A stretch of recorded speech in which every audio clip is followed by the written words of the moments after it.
Our property is called Swelina. Robbie would, from a very young age, would bring his mates from school, and he just loved coming out here. And one day he said to Hugh and I hope you and Dad never sell this place. I want to bring my wife and children here and have the best time like I did. But unfortunately that's not to be, but that's why we want to do something with it to keep that memory of Robbie's alive.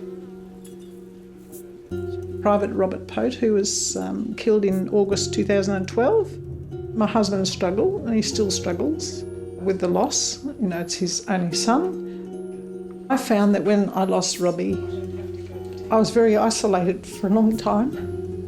And a lot of people just keep away because they don't want to upset you, and you understand it. But that isolation can bring on some pretty, sort of depression. I discovered through this Honouring Women United by Defence service, people like Gwen and others, they all reach out and you feel like you're part of a family. We've had a number of veterans came and visited here, and each time they go away saying, wow, it was so quiet and peaceful. It just seems to have such a calming effect on the veterans we've had here. And Hugh and I used to almost choke up watching the changes and the smiles. So we decided, well, we can do something with this. With the Honouring Women, they're really connecting, they have networks, and through that they're able to achieve a lot through the communities. One particular lady who's just said, oh no, I don't want to be part of that. But now she's joining us at the dinner, and she's struggled with a lot, over 20 years PTSD. She was a nurse in Rwanda, and obviously they'd seen some horrific things over there. There's someone who was really keen to get connected and make a difference for the nurses in Rwanda who've been quite isolated. They haven't been recognised as much as a lot of the other defence people. I think he'd have to be proud, especially because if he had made it back, he would have done the same thing, because he was always like that with his mates.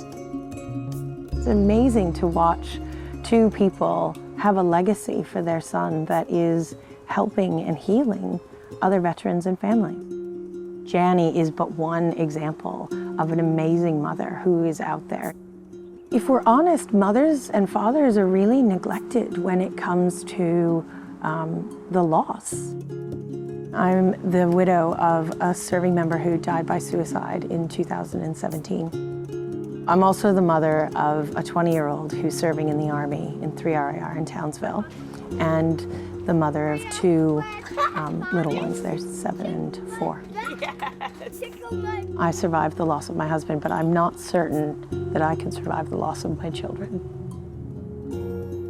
We still haven't found a way to support people enough that they don't feel alone, and that we still aren't dealing with the suicide rate that we are.